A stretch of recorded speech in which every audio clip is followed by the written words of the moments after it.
Zelensky's claiming that Ukraine never received half the money that we've sent. We also have, you and the president asking to see an election in Ukraine. Talk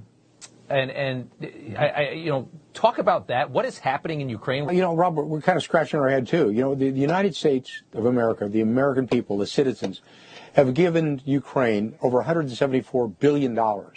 And we have put inspector generals on the ground in Ukraine and here to track that money. So we have a pretty good accounting of where it's going. And when it comes to elections, look, every democratic state will have an election. We used to have elections during the middle of wars as well. And I think over term now, they can't right now because it's in their constitution, the Ukrainians, not to have it till the cessation of hostilities. But you're going to reach a point where they're going to have elections, and that's a sign of a healthy democracy. This is my video update on this Friday afternoon, February the 7th. Nicosia Cat says hello to everybody. Let's talk about some news. And let's start things off with Ukraine's Kursk attack. Ukraine's Kursk attack that they launched yesterday to try and gain territory in Kursk, stop the Russian military momentum, make their way towards Moscow. Who knows what the Ukraine military was thinking when they launched this catastrophic attack into Kursk, counterattack, I guess you could call it, in Kursk. Suffered huge losses. It was a catastrophe, an absolute catastrophe. Armchair warlord on X said, by all accounts, the Ukraine attack in Kursk today was a turkey shoot. The attack was incompetently conducted with 2 columns of mostly wheeled vehicles driving down roads in broad daylight. The Russians had a field day and left a motorized battalion burning south of Sudza. So I don't think it's difficult to explain why Elensky went along with this Kursk attack, why he authorized this Kursk attack for, of course, Zelensky, for media optics, a PR media stunt, because pretty soon he's going to be in Munich next week. He will be in Munich. I believe he's going to the Munich Security Conference, and all of the cool EU cool kids will be there. And maybe Kellogg, Trump's Ukraine-Russia envoy, will be there. And Elensky wants to show the collective West, especially Kellogg and Trump, that Ukraine can still go on the attack. So that's the story behind this Kursk catastrophe that the Ukraine military suffered. Elensky sending so many of his military to certain annihilation so that he can get some sort of media PR spin out of it. And from what I understand, he's ordering the Ukraine military to once again try and attack Russia in Kursk. So as the Kursk attack was unfolding and the catastrophe for Ukraine was unfolding, Ukraine got some help. Elensky got some help from his mainstream media buddies at Forbes in order to distract away from the Kursk catastrophe. They put out this bogus story with the title, Russia may have launched a second Orezhnik ballistic missile at Ukraine, but this one reportedly exploded on Russian soil. That's right. That's right. The Russian Orezhnik, everybody. It's just a dud, man. Just a dud. Doesn't work. It went up and then it went right back down on Russian soil. Useless. The Orezhnik is just useless. So that's what they ran with yesterday in order to distract away from Kursk. And even Ukraine sources, I believe, one second, I think I have it bookmarked. I believe even the Ukraine, parts of the Ukraine government said this is just fake. This Forbes article is fake. Ukraine has denied a Forbes publication about Russia's allegedly unsuccessful launch of Orezhnik. The Center for Strategic Communications at the Ministry of Culture states that there was no confirmation of this from either Ukraine or the Russian Federation, and the material is based solely on the assumption of blogger and military man Kirill Sazonov. Ouch for Forbes. Forbes, ouch. That hurts. That hurts, Forbes, doesn't it? That hurts. So the Wall Street Journal ran an article with the title, "It's Russian Men Against Ukrainian Machines on the Battlefields in Ukraine." After nearly 3 years of fighting, Ukraine is desperately short on infantry to man the trenches. They are outnumbered at least 5-1 along most of the Eastern Front, and the men, they are mostly older, recently conscripted, and lacking motivation and experience. That's an article from the Wall Street Journal.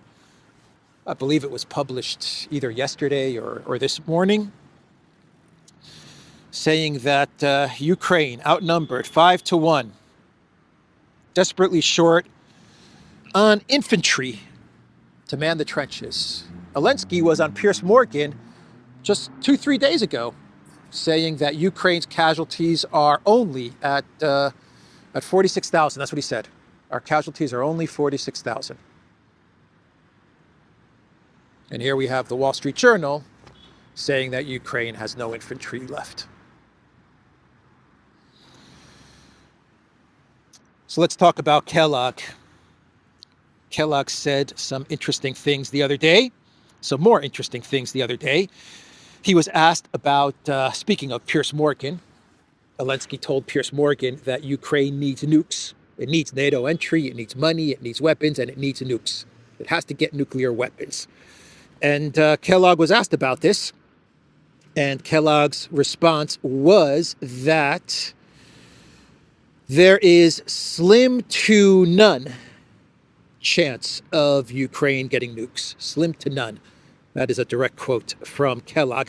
But he did say something which shows his lack of understanding of the conflict in Ukraine. He said that there is slim to none chance of Ukraine getting back their nukes. He said getting back their nukes, which means that he buys into the narrative that Ukraine, once upon a time, had nuclear weapons, which means that Kellogg does not understand his history. He doesn't understand Project Ukraine at all.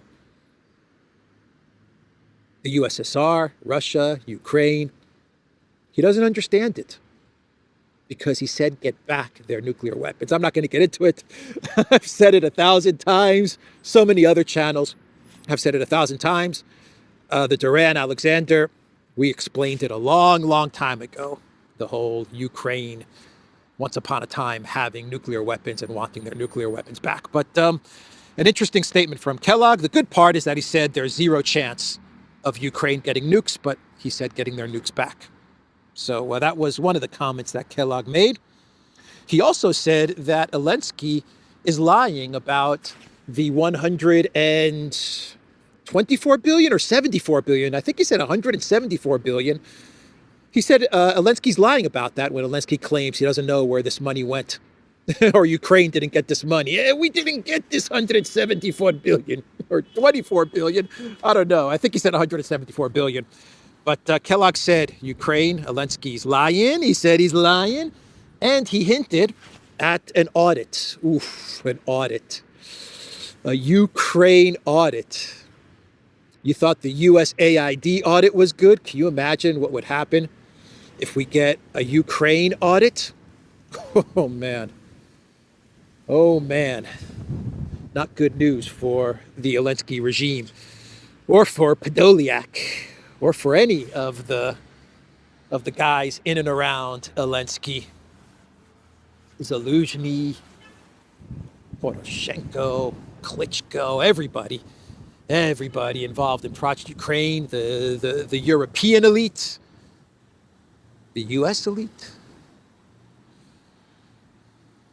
Biden, maybe, maybe Biden, maybe Hunter Biden.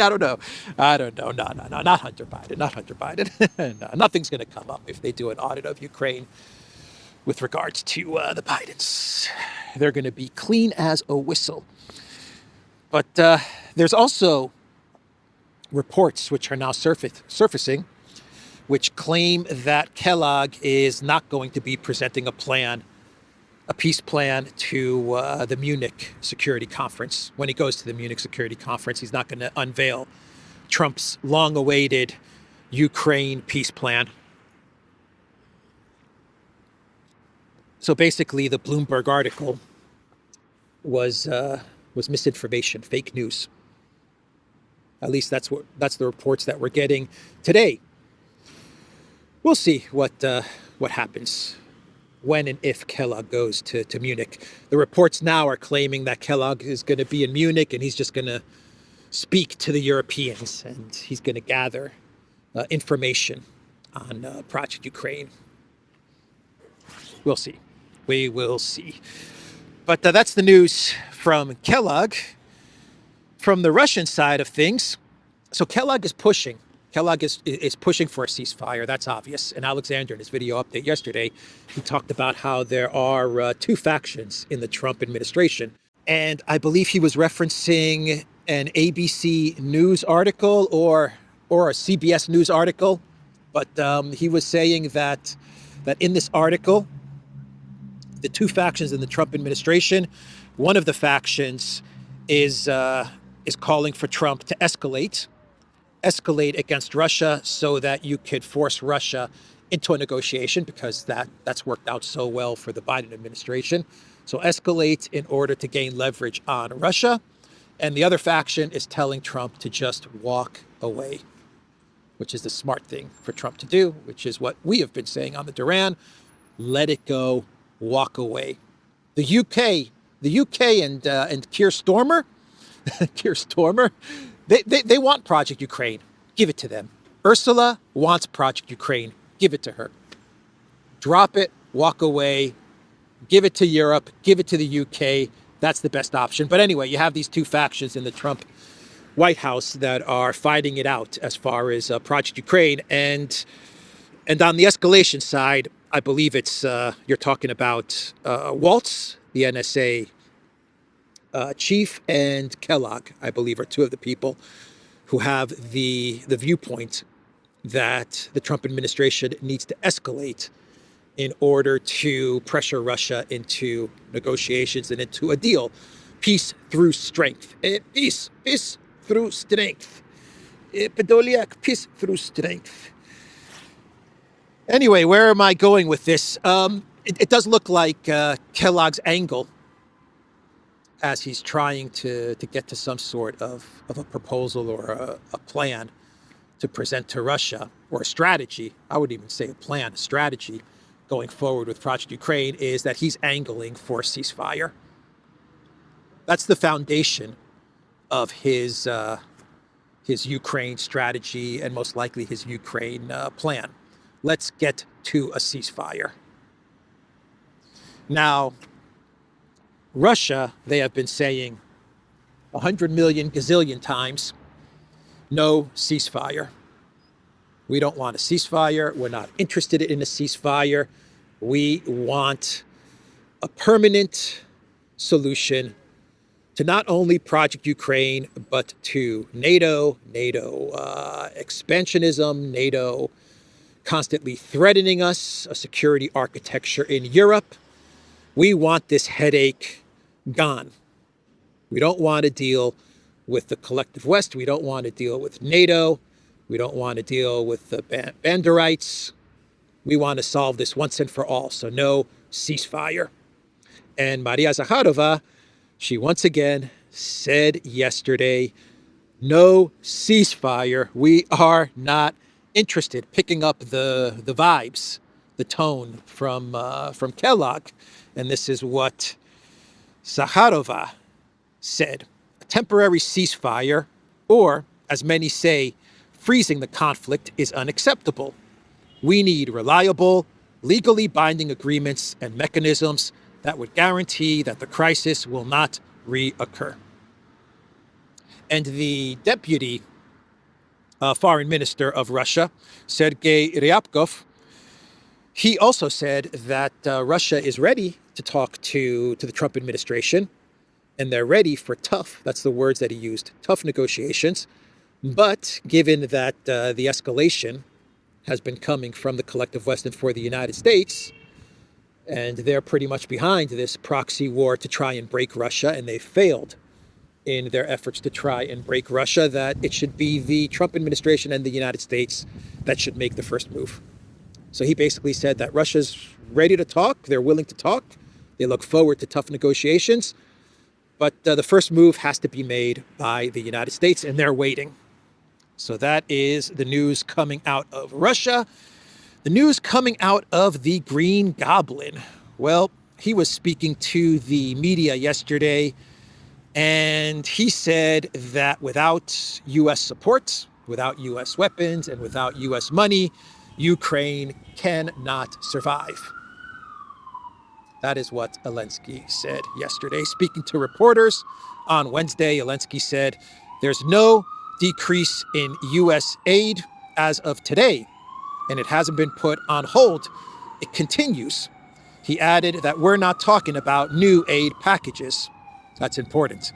He said we're not talking about new aid packages. He's talking about weapons continuing to flow to Ukraine. I suspect this is the 4 or 5 billion from the leftover Biden aid for Ukraine. So that's what he's most likely talking about. But he continued, and he said, as for what we could do without this assistance, I don't even want to imagine what would happen, the Ukrainian leader admitted.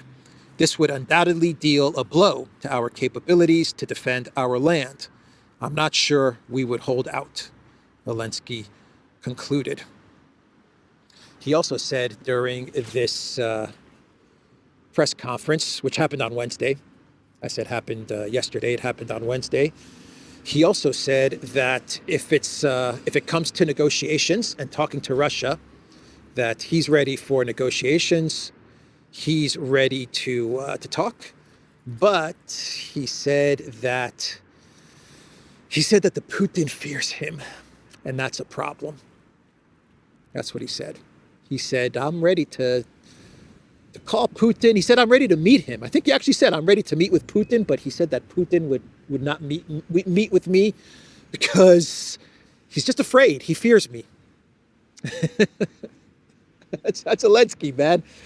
I don't know what he's doing, but man, that must be some good stuff, man. That must be some really freaking good stuff. So that's the update there.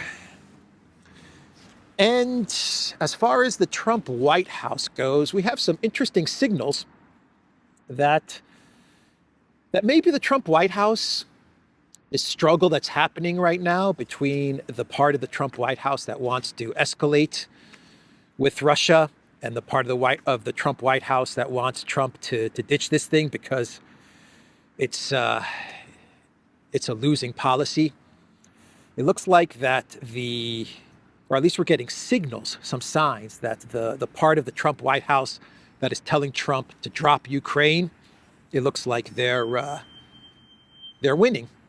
That's how it looks, because we got two interesting signals yesterday coming from the Trump White House. The first one is from the Pentagon, and it looks like Pete Hegseth, the new Secretary of Defense, it looks like he's on the side of drop Ukraine.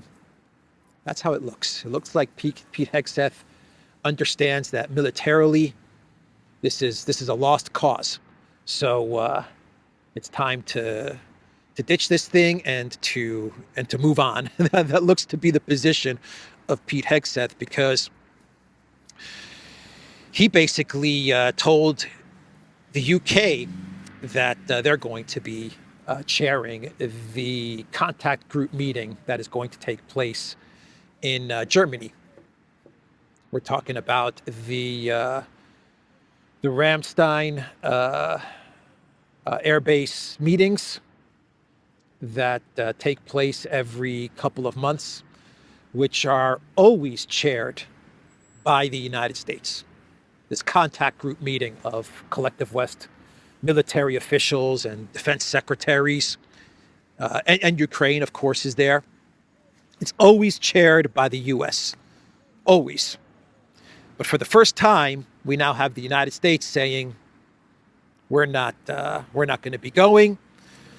United Kingdom, you guys chair this meeting in Germany. UK to lead instead of US, as London officials call Ramstein meeting. The United States will not be leading a session of the US-led Ukraine Defense Contact Group meetings. For the first time in history, the United Kingdom has officially confirmed that it will host the 26th meeting of the Ramstein Group on 12 February at NATO's headquarters in Brussels. The statement from the United Kingdom's mission to NATO reads that the UK Defense Secretary John Healey is convening the 26th meeting of the Ukraine Defense Contact Group. The meeting will take place at NATO's headquarters in Brussels on Wednesday, the 12th of February in the afternoon. So right before the Munich Security Conference, a couple of days before Munich. That's huge news.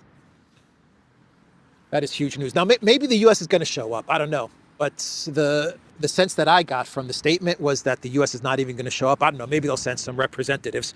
But I don't think that Pete Hegseth is going to be there.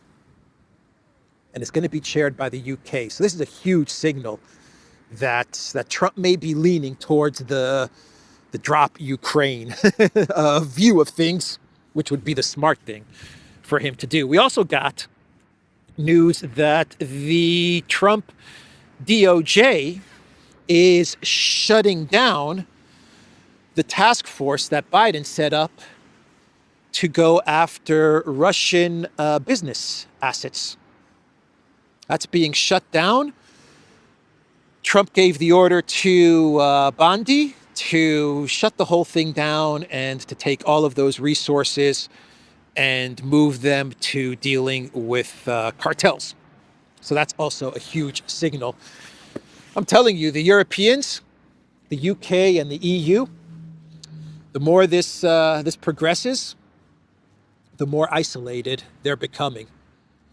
Because the Trump White House, they are making moves that show that they're trying to pull away from Project Ukraine.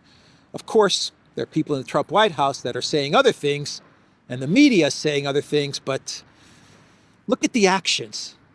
Look at the actions, and I think it's revealing. So that's the update there. And we have to get to this Daily Mail leak, this breaking news from the Daily Mail, which claims that the Trump plan was leaked.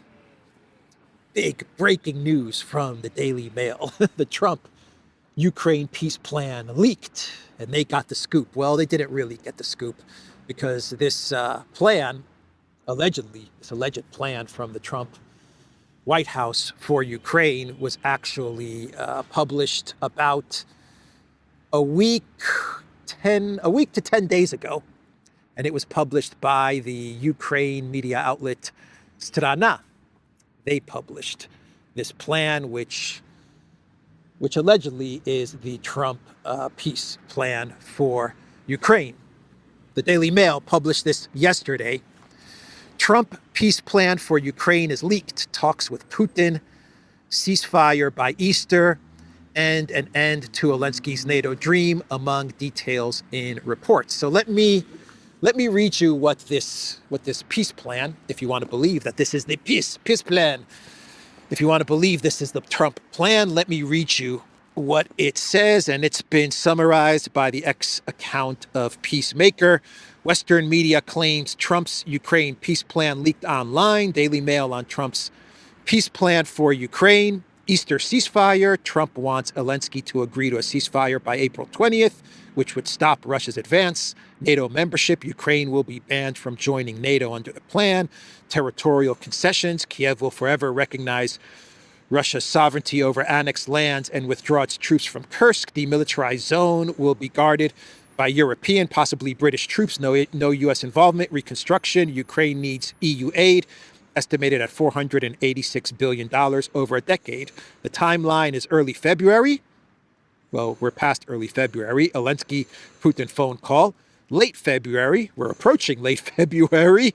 Early March leaders meeting.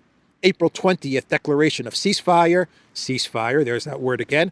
By May 9th, Victory Day, terms of agreement to be announced without further declaration of martial law or mobilization. Additional support.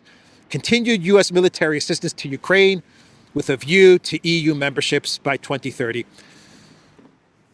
So this peace plan is BS. I'm calling it, man. This peace plan is BS. Yeah, no doubt about it. These are other forces, most likely coming from Ukraine, most likely originating from Budanov, possibly Poroshenko, possibly Klitschko, that are trying to influence Kellogg as he struggles to come up with a coherent plan to present to the Kremlin. That's what's going on here. And Alexander did an amazing video about 10 days ago. He's way ahead of the curve, way ahead on this one. 10 days ago, he talked in detail about this Strana plan, which was released coincidentally, just a coincidence now, which was released at the same exact time that Budanov made his statement, which he's being investigated for, where he said that if Ukraine does not negotiate now, then by summertime, Ukraine may cease to exist. That's what's going on here. If I had to take a guess, I would say that this peace plan was given to Strana by Budanov, possibly by other Elensky enemies, I guess you could call them. They're not friends of Elensky anymore. Elensky competitors. They gave this to Strana. This is my guess. They gave this peace plan to Strana. Strana published it and leaked it. And this is all about trying to salvage Ukraine and trying to influence Kellogg and the Trump administration. Because what this peace plan is basically saying is that there's going to be a ceasefire, that there's going to be EU entry, that there's going to be weapons given to Ukraine from the United States, that there's going to be UK and European troops in Ukraine. And pretty much the only thing that Russia gets is they get some sort of recognition of the new territories, of the new oblasts, and they get some sort of promise that Ukraine's not going to get into NATO. It'll be in Ukraine's constitution, and according to the plan, NATO will also announce this as well, that Ukraine is not going to get into NATO. But of course, all of this can be turned back. The constitution can be changed. NATO can absolutely break their promise. So what this leak is all about, this is all about trying to save a Ukraine that is defeated and trying to influence Kellogg and Trump. That's what's going on with this Daily Mail reporting, the Strana leak. And actually, I will even put a link to Alexander's video from about 10 days ago, where he goes into all of this in detail. So that's the story there. Let's get to some more news. Trump is sanctioning the ICC, the Hague International Criminal Court. Sadiq Khan, he's sanctioning the ICC, he's sanctioning friends of the ICC, he's sanctioning family of the ICC.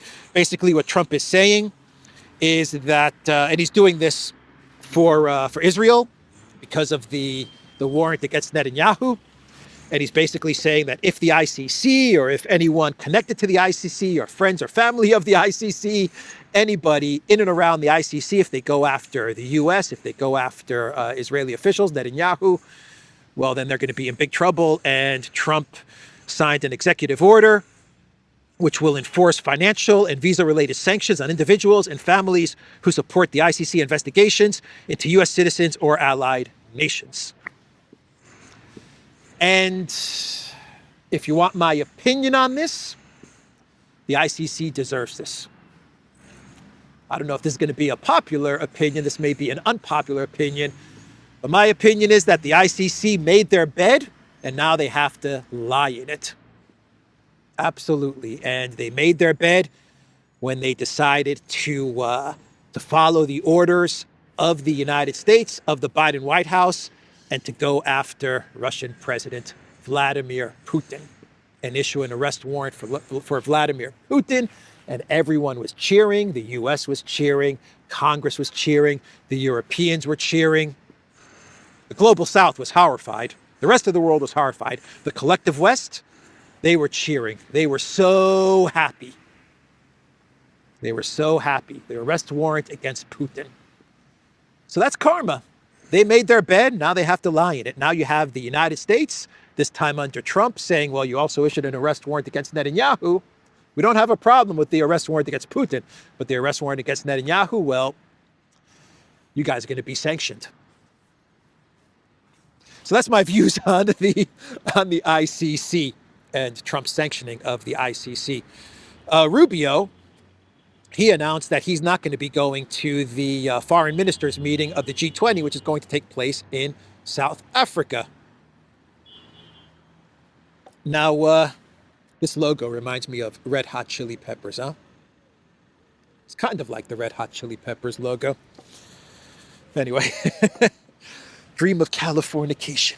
Let's talk about Rubio. He said that he's not going to be going to the G20. On his X account, he posted, I will not attend the G20 in Johannesburg. South Africa is doing very bad things, expropriating private property, using G20 to promote solidarity, equality, and sustainability. In other words, DEI and climate change. My job is to advance America's national interests, not waste taxpayer money or coddle anti-Americanism.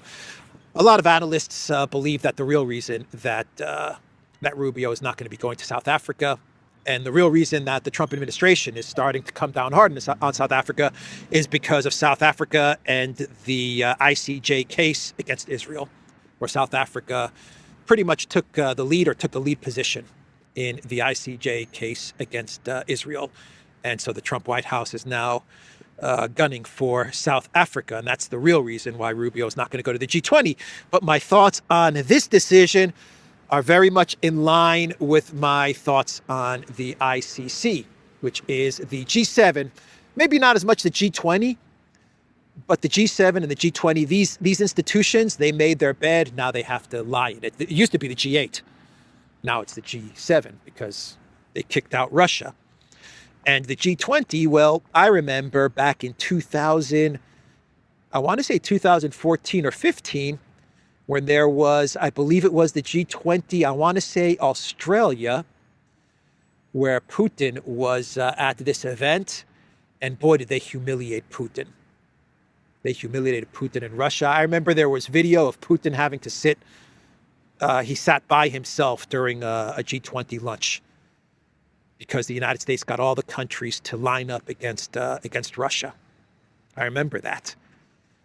And ever since then, we've done many videos on the Duran over the past couple of years, highlighting how the G20 and the G7, because of the collective West influence, well, the G7 is all collective West now, but in the G20, because the G7 has, or had, continues to have still, such influence over the G20, that they've been trying to go hard against Russia. They have been going hard against Russia. They've been trying to put out communiques which condemn Russia, which condemn Putin, and other countries have always prevented these communiques from being approved. But the fact that they've been using the G20 meetings to solely focus on trying to go after Russia, we've done videos where we've said that the G20 has lost its legitimacy or is losing its legitimacy, and the G7 has absolutely lost its legitimacy. And so, this is what happens, man.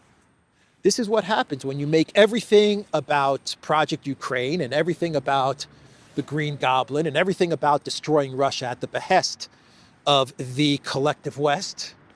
Eventually, it boomerangs right back at you because things change and you get a new White House and they have a different view of things. Totally unrelated to the G20 trying to go after Russia, or parts of the G20, to be fair, parts of the G20 trying to go after Russia, unrelated to South Africa and the ICJ and the reasons that Rubio is giving, but still. Karma, man. Karma. Anyway, USAID, should we get into USAID? Let's not do much about USAID. There's so much stuff coming out. USAID, excuse me, so much stuff. Trump said it's the biggest scandal in history. It could be the biggest scandal in history. USAID money, allegedly, I always have to say that, allegedly, USAID money going to the BBC. Why is it going to the BBC? And shouldn't the BBC be disclosing this? Shouldn't every media organization be disclosing the fact that they're government funded, US government funded, especially when they're reporting on stories connected to the US government? Shouldn't the Ukraine media, which we're now finding out 9 out of every 10 media outlets allegedly were funded by USAID or the US government, shouldn't they have disclosed when they were reporting, especially about the conflict in Ukraine, that they're funded by the US? That might have changed people's view of the stories that they were publishing. That might have saved tens of thousands of lives, because people would have said, yeah, this is coming from Ukraine media, but Ukraine media is funded by USAID, and that's the US government. So do I believe all of these nasty things that they're telling us about Russia? Maybe things are not like they are telling us about the conflict in Ukraine, about Russia, and maybe we shouldn't be escalating with Russia, and maybe we should try to push for peace and a ceasefire. If they had disclosed that they were being U.S. government funded, U.S. government propaganda. Anyway, the BBC, we're getting reports allegedly that Liz Cheney was getting money from USAID, that George Soros was getting money and his organizations from USAID, and he was actually not even using his own money for his regime change operations. Get that, man. Allegedly, he wasn't even using his own money to stir up all the trouble that he's famous for. And he was using U.S. government taxpayer money. Unbelievable, man. Unbelievable. Thousands of journalists, allegedly, Georgia protests, Slovakia, Hungary, USAID funded. WikiLeaks says USAID was funding over 6,200 journalists across 707 media outlets and 279 media NGOs, including 9 out of 10 media outlets in Ukraine. Who was not funded by USAID? I think that's a better question to ask now. Not who was funded by USAID, but who was not funded by USAID. Oh, incredible stuff. Juan Guaido allegedly was funded by USAID. Reports reveal Guaido received, is this number correct, $98 million from USAID to overthrow President Maduro. I can't confirm this, but $98 million to Juan Guaido? God. That's a clown world right there. That is a clown world. Oh, boy. Roseanne Barr says, OMG, at Liz Cheney, paid by USAID, LOL. This is like Christmas morning every day. Just the News says, before it was shuttered, USAID routed funds to Soros-aligned causes, terrorists, and drag queens. Zero Hedge has an article saying Ukraine funds left-wing smear campaign to oust Hungary's Orban. How about that one, huh? I wonder where that money's coming from, where that money originated from, because according to Zero Hedge, this report, and even according to, I believe, government officials in Hungary, I believe there was a government official in Hungary who also came out with a statement. Anyway, they are saying that Ukraine is funding the protests, not only in Slovakia, but also in Hungary in order to remove Orban. Now, we know that Ukraine doesn't have their own money to do this, so where are they getting the money to fund the groups in Hungary to try and remove Orban? Man, so much corruption. I can't keep up with all the corruption. Speaking about Slovakia, we are getting reports that gas transits via Turkstream are starting up for Slovakia. So problem solved. Slovakia is now going to get its gas from Turkstream, from Erdogan, and Ukraine and Elensky. They've been cut out of this. They're getting no transit fees from Russia. Zero. Genius move from the Green Goblin, huh? Genius move, Green Goblin. You're getting zero now from Russian gas transit fees. Anyway, let's do, how am I doing on time? I'm actually doing not too good. Let's do a clown world and we'll wrap this video up. Maria Zakharova, she mocked Foreign Secretary Lamy, who was in Kiev the other day and talked about the 1,000-year history between Ukraine and the UK, because princes in the UK would marry princesses in Ukraine. And that's why there's this unbreakable bond between the UK and Ukraine. Where does the UK find these people, man, to represent the UK? This is your foreign secretary. Wow. Anyway, Zakharova said in a post on her Telegram channel late on Wednesday, she quoted part of Lamy's speech as translated by a Ukraine interpreter, where he insisted that our partnership is about hundreds and thousands of years. The Russian Foreign Ministry spokeswoman added, with its roots going as far back as the foot of the Egyptian pyramids. Why not older? Ukrainians and Britons also hunted Brontosaurus together. I didn't know that Ukraine and the UK hunted Brontosaurus together. I actually read somewhere that the Flintstones was modeled after the, the cartoon, the Flintstones, Fred Flintstone, Wilma.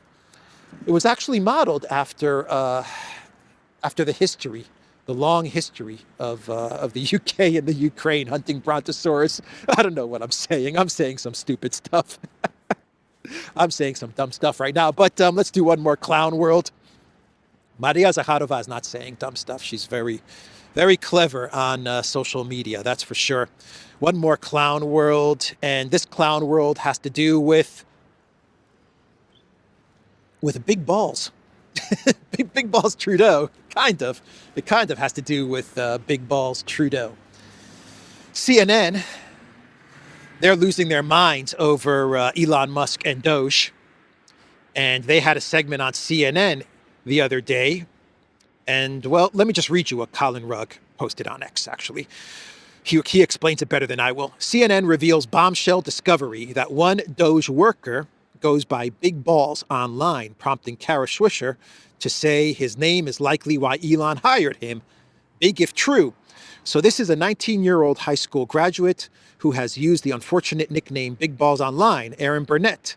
The big balls here. I'm curious, though, Kara, how well does even Musk know these young men? Swisher, I could make a joke. That's probably why he was hired for all this ridiculous nonsense. You have to listen to this exchange. You have to listen to this exchange on CNN. Yes, so this is a 19-year-old high school graduate who has used the unfortunate nickname Big Balls online. So that would be one way that we could refer to him. He is now working at Musk's behest inside Doge.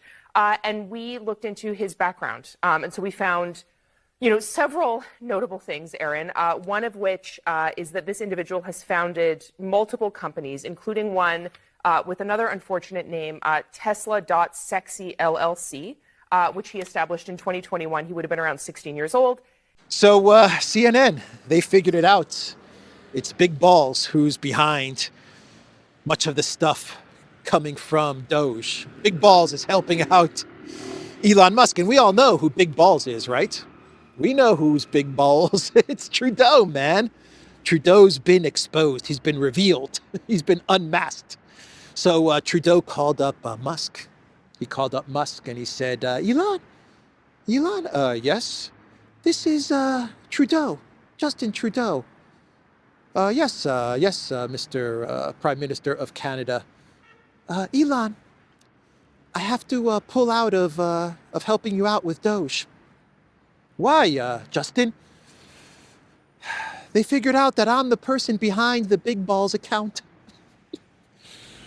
That's a problem. That's a problem, Justin. Anyway, that's the video. That skit didn't go over too well. That's the video. The Duran.locals.com. Pick up some merch in the description box down below.